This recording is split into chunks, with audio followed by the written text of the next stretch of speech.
Ever since it became possible to upload and watch videos on the internet, angry gaming videos and compilations have been a staple of video sharing sites. Videos like the Angry German Kid, full channels like the Angry Video Game Nerd, Angry Joe, Tyler One, among others, got their start through different variations of real and simulated anger, caused in some measure by video games. And the general consensus is that these outbursts are humorous, or at least somewhat entertaining. Like many of you, I have laughed at some of these videos and channels, and at some point I thought that gamer rage was simply not a thing. Hey, this guy's a great big phony! It had to be simulated, or at the very least exaggerated. After all, who would get that angry at video games? Like really, who? Foreshadowing is a narrative device in which suggestions or warnings about events to come are dropped or planted. Well, it seems one of the things I sorely lacked in my younger years was self-awareness. Because, for as long as I can remember, and this is a bit hard to admit, I've had crippling anger issues. Or, as some people may call it, the gamer rage. Video games have been a passion of mine for a very long time, and it's weird to think that something that has brought me so much joy and helped me through really tough times was, in a way, the trigger for my rage. But such was my situation, and in a way, I'm sure that's something that may resonate with some of you. Some others may be laughing at me, and you're damn right to be laughing at me. I mean, it is perfectly understandable. After all, I have laughed at the displays of anger of others as well. However, if only a little, I ask you to listen. I think I have an argument to make, and something valuable may come of this whole thing. Or, if anything, I may give you more cringy stuff to laugh at. I will not go that deep into describing some of the scenes I made. On one hand, I find it unnecessary. On the other, profoundly embarrassing. I really will not go into great detail, but I will say the following. There are few things that are actually as scary as the temper tantrums of a grown man. On a kid, they are annoying, but in a way mostly harmless, while the tantrums of an adult may result in broken furniture, doors, drywall, bones, gaming indumentary, or even worse. Let's say that my case was not the even worse scenario, but it could have been. And in any case, being anywhere in that spectrum sucks. I sucked. Let's say that I always have been that guy in my group of friends. The angry guy. But, for whatever reason, my generally poopy mood and behavior was not received too badly. At times was even rewarded with laughter. So, on some level, I started thinking that anger equals funny. And I would be damned if I wasn't gonna bring the funny. Don't get me wrong, I'm not blaming anyone but myself for this one. But I genuinely think that was my reasoning at the time. To put a tag on my mistake, I'd say I started treating anger as an identity trait. Anyhow, luckily, or depending on the way you look at it, unfortunately, my routine made it impossible for me to indulge enough in my pastimes for my gamer rage to be too much of an issue. Sure, I played some Monster Hunter after work, got my rear handed back to me in a platter by AT Lunastra or something, screamed at the monitor, got some ha-has from Discord, and had to go to bed by the time I was done yelling. So no biggie.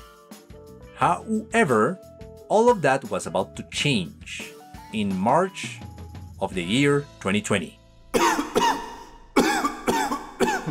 That month, I found myself spending much more time at home, and I stopped dedicating any time to outdoor social activities. Care to guess why? I'll tell you why. It was because of the gigantic elephant-sized bat in the room that I cannot mention directly. I mean, I have no subscribers, but I still want to create an audience, so yeah. The company I worked for at the time moved the whole operation remotely, so I was working from home, and that meant that commuting was completely out of the picture. So this whole new set of circumstances meant one thing: more video. I would be able to play all the stuff that I hadn't had the chance to play. I would finally be able to indulge. And little did I know, I was also going to rage more than I ever had, for I had made the decision to play a game in particular that would set me on a rather bizarre adventure, let's say. I had decided to play Dark Souls.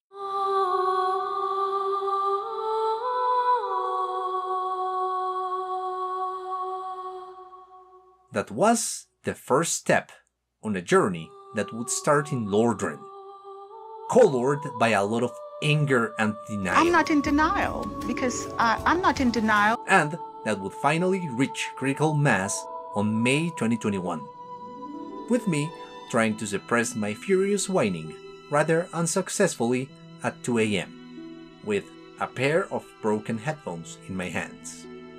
Hear ye! For this is a tale of equal parts anger and cringe, but that somehow reaches a happy ending. I am Relaxo Gaming.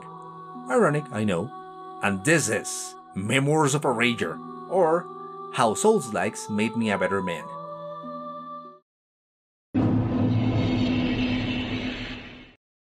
Believe it or not, I bought Dark Souls Prepared to Die Edition almost on release date. I really wanted to play it back then. Issue was, I didn't have a controller, and was dirt poor. So, I owned the game but couldn't play. Thus, it became another one of those games I forgot about and never touched, simply gathering dust in my Steam library. Well, digital dust. Metaphorical dust. I didn't play it. I tend to believe I didn't try hard enough to play it, fearing that it would obliterate the lower end of my back with the girth of its massive plim plim plon, and seeing as that was exactly what happened, it may not be far from the truth. Really, I think I was that insecure. Long story short, by the time the COOF-related stay-at-home period started, I was the proud owner of a decent joystick. So that excuse was gone. I grabbed hold of it in one hand and of my massive, unwarranted ego with the other. And off to Lordran I went. And oh boy, what a ride it was. I pretty much played the whole Soulsborne catalog back to back. I had never experienced something so amazing and so infuriating at the same time in my whole life. I mean, I've played more Monster Hunter World than I'd like to admit, but that was throughout 3 years or so. This was a couple months at most. If I had to put it in a really bad way, it was like dating the sweetest, most fun girl in the world, and then discovering that her breasts come equipped with nipple-twisting mechanical vice grips that turn on automatically when her pants go down. And she loves the missionary position, so by the time you notice, you can't imagine doing the nasty without it. Anyway, I digress. Point is, I loved getting my man nips twisted by Soulsborne. However, here's where things start to get awkward. As much as I loved the games, I raged copiously at them, and I tried to displace the blame most of the time. Does this sound familiar? Stupid game! That was a f***ing lie! What the fuck is wrong with this boss? You know the drill. Now, imagine that in the whiniest, loudest, man-child voice you can. Boy. I can only imagine the weekend I was getting LOL-trained by Ornstein and Small, and I feel really sorry for my family. What a horrid, profanity-ridden weekend that should have been for them. Anyway, here's when I introduce a concept I've become very familiar with within the last year. It's called ego depletion. This is a theory in psychology, so please take it with a pound of salt, but at the very least, I think it checks out with my particular experience. The rough idea is that willpower is a finite resource. It pretty much can get tired like a muscle would, and that would somehow explain why the same person may or may not fall for the same temptation under different circumstances. Well, maybe a bad example would help you understand. It's no not November, and you've promised yourself that no man juice of yours is gonna meet a Kleenex particle for the next 30 days. Your resolution is absolute, but little did you know, it's bring your stripper to work month at the office. And there's free lap dances every day. Of course, you wouldn't want to be the odd one out, wouldn't you? So, you steal your resolve, begrudgingly receive your lap dance, and go home. You make sure you're still the master of your domain, and prepare for the next day.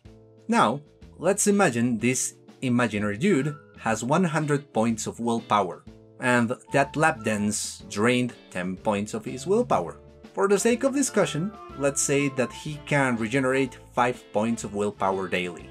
That means his environment is eating at his willpower way faster than he can regain it, making him more prone to fall to temptation day by day, until he inevitably does fall for temptation when his willpower is completely depleted.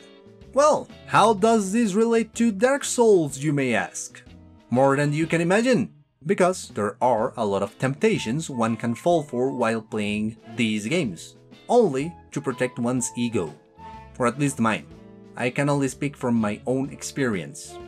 For instance, the temptation to rage quit, the temptation to blame the game and the mechanics, in more extreme cases, to punch the monitor, to throw away your controller, etc. And every death gets you closer. Every time, Cancer of the Boreal Valley gave me a pain private, I got that much closer to spreading my rage juice all over my desk. I think you get the idea. My willpower was slowly but steadily being eaten away by the games I was playing.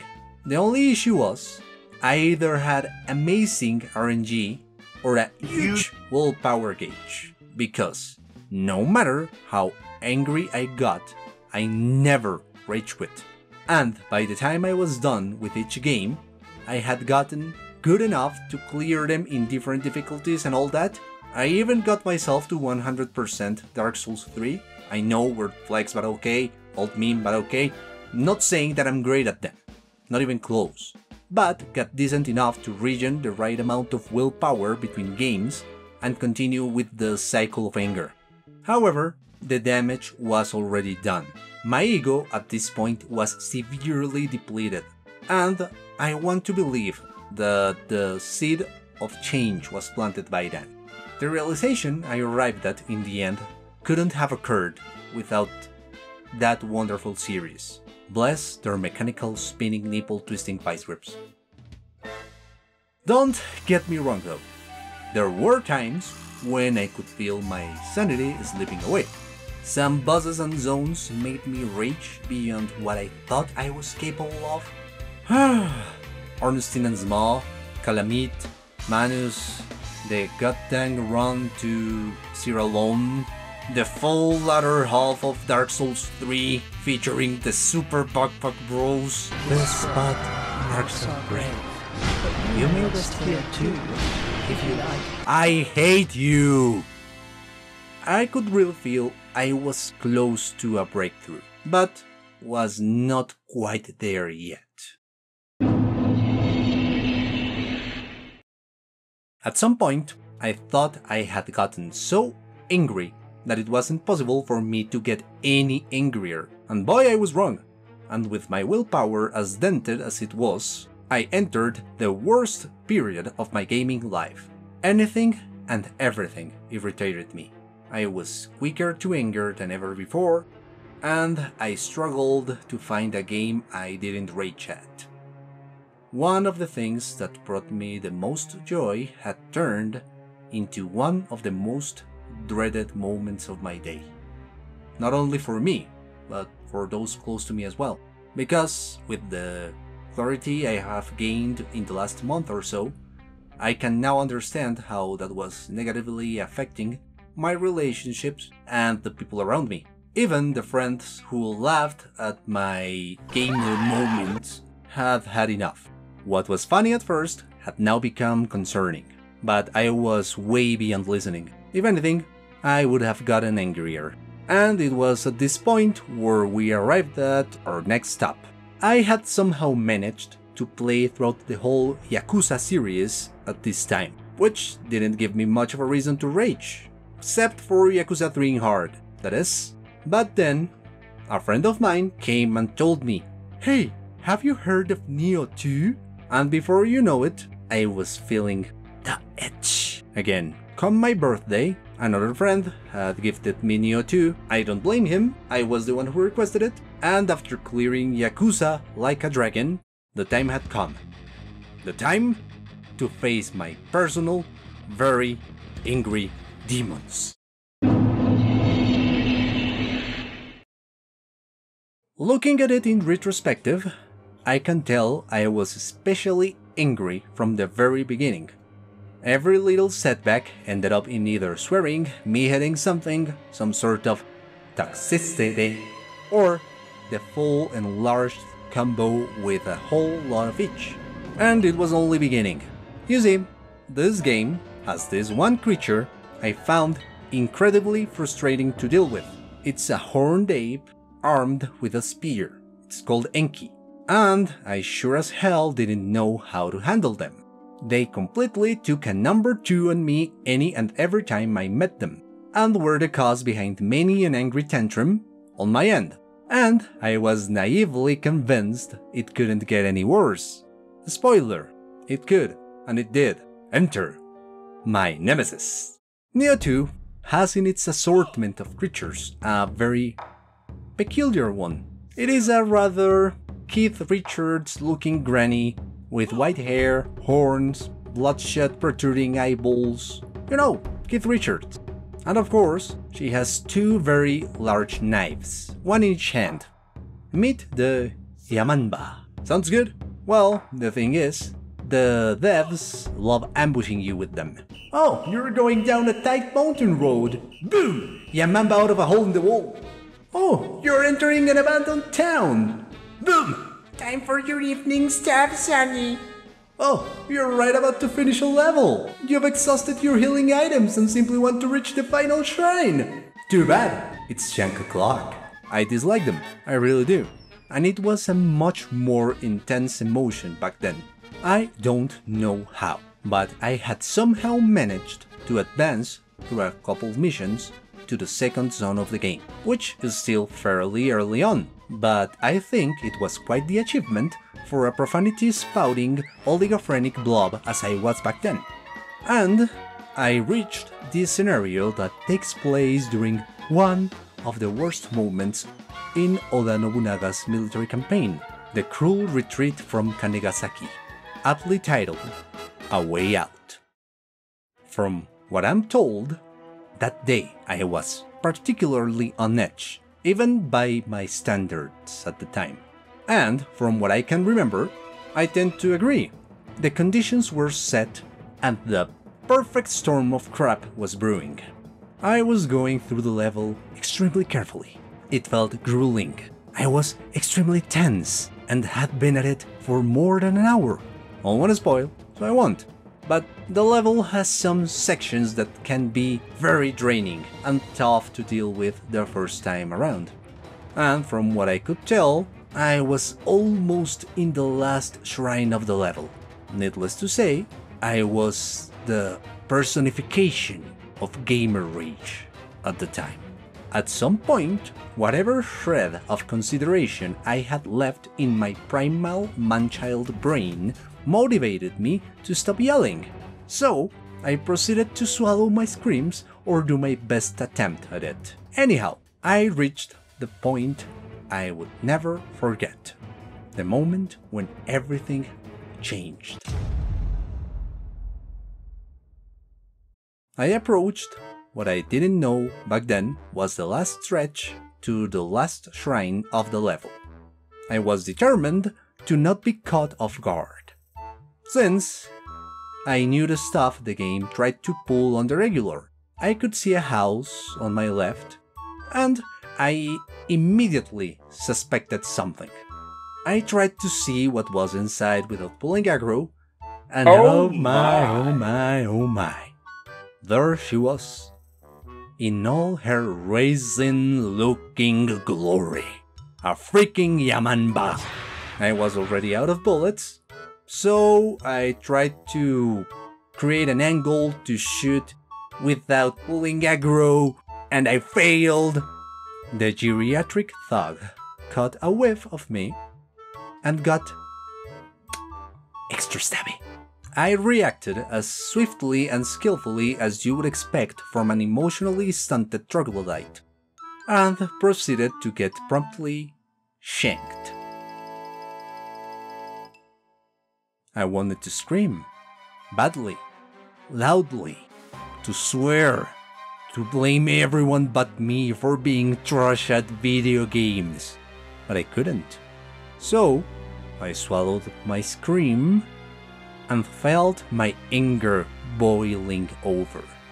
All I remember was having the impulse to grab my headphones as hard as I could. So I did, and that's when I felt it. This weird feeling I will never ever forget.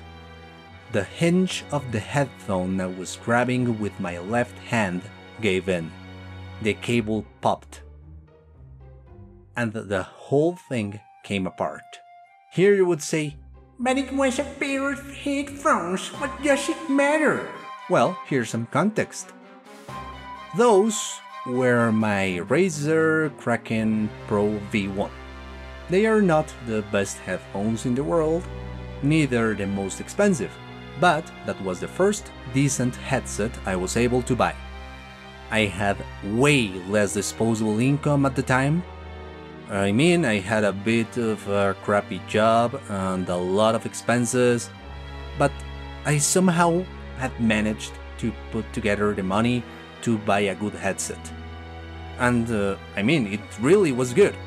It lasted around 4 years without any issue. The only issue I had, if you wanna call it an issue, is that I had to replace the earpads at some point. But that was it. The headset had served me extremely well, and the only reason it wouldn't anymore was me. By breaking them, I had wasted all the effort I went through to buy them in the past, pretty much crapped all over the meaning that headset had, and I had broken promises I had made to myself a long time ago, that no matter how much I yelled or ranted, I would never break anything or harm anyone, and I had quite obviously failed.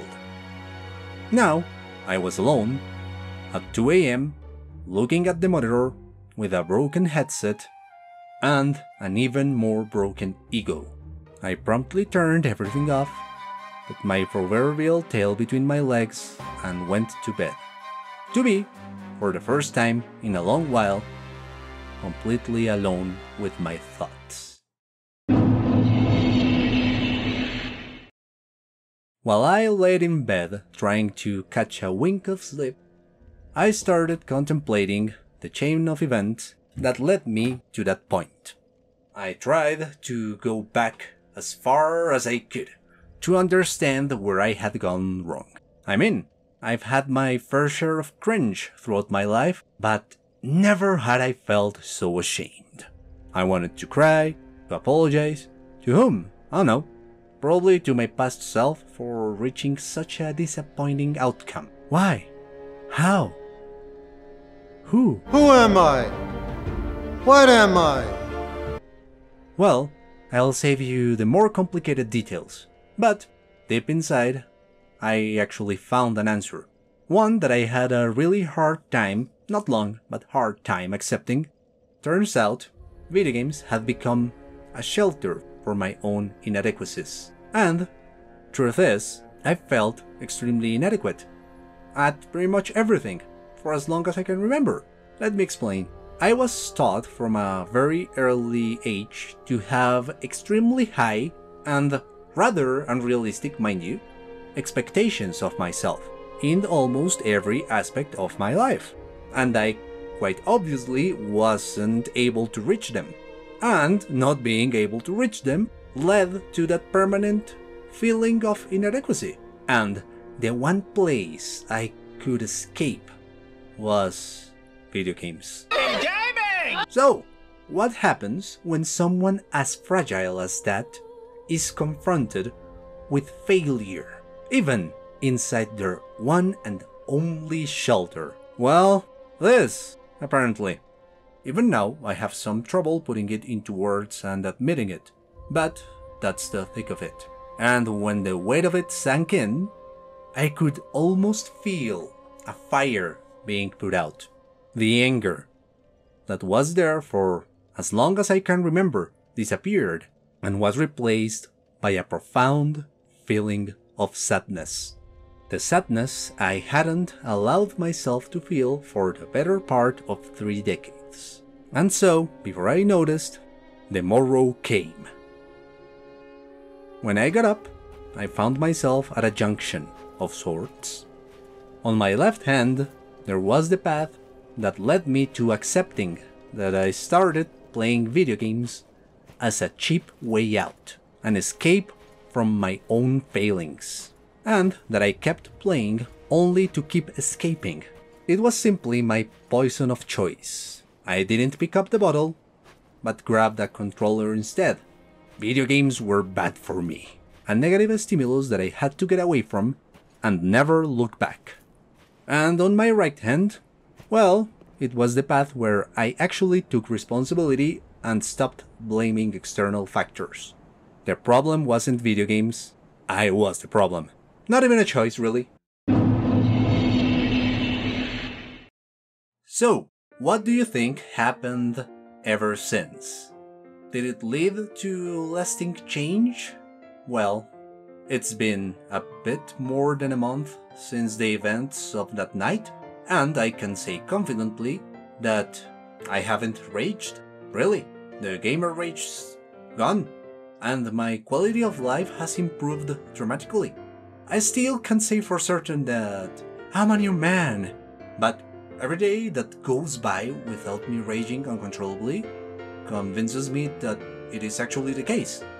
In case you're wondering, I cleared that level almost effortlessly the same afternoon, with minimal whining to boot, and have cleared Neo 2 up to Dream of the Strong, the second difficulty level, at least as of me writing this script, that is to say. I didn't quit playing video games. And this is the point I wanted to expand on. Video games are important to me, as childish as that may sound. They have given me great moments, stories, amazing memories, lasting friendships, good lord, skills even. I mean, I started learning English in no small part thanks to playing Pokemon Red and Gold with 2 thick dictionaries on my lap when I was a wee lad. And that learning continued in my late teens while playing multiplayer games with people from all over the globe. Jesus, this one skill has gotten me my last 3 jobs, or at least it has played a large part in it. I can say with confidence and not a bit of shame that I love video games, and thanks to my horrid temper, I was starting to dread them. And I refuse to lose something as important as that due to a flaw in my personality. As huge as that flaw may be, my anger had cost me dearly in the past, and I wasn't going to add my beloved Vidya to that list of regrets. I'll borrow this one from a friend. You can probably count life-changing moments in one hand, and there are few specific points in time I remember with such clarity as this one, and whose consequences have had such a positive impact for me and those around me. This last month or so has taught me that I've always been way more than the angry guy, and I've noticed how that has also reflected in the behavior of the people dear to me, personally or otherwise, and I couldn't be any happier about that. So, why make a video out of it? Who cares? 2 reasons. Well, 3. I care. Second, I needed to articulate my thoughts. I really felt I needed to put them into words, because it almost didn't feel real. This has been one of the most amazing experiences I've had in my life, and it coming from something so apparently trivial still awes me, but such is life. This first month without uncontrollable anger after a whole life with it has been amazing. I have gained many things from it, among them some newfound motivation to create.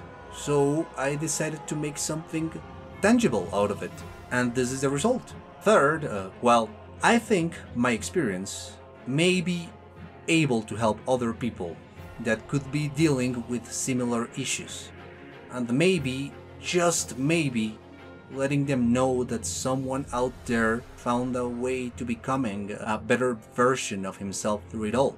It could be the first step to get them in their own journey. Maybe I'm being too idealistic or self-centered, but hey, I also gained a new sense of optimism from this whole ordeal, so sue me! As I said at the beginning, simulated rage outbursts can be quite funny to look at, but real, uncontrolled anger is a scary thing, even more so for the one feeling unreasonably angry. Well, I guess now I have something else to thank video games for. Pokemon helped me start building skills. World of Warcraft helped me cultivate friendships. And Souls-likes, well, let's say they prevented me from going hollow and being dominated by my inner demons.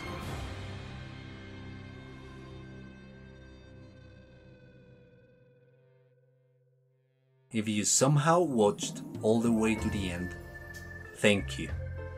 This is my first video, and I can only hope it turned out well.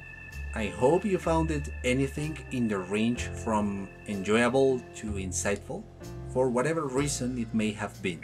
I plan on making more videos in the future, possibly streaming, now that my gamer rage isn't an issue. And if you like this, you may find some sort of enjoyment in that other stuff. So please consider subscribing to see what I'm up to. That's pretty much everything I wanted to say. So with that, for the first time, I truly am Relaxo Gaming. See you next time, and have a good one.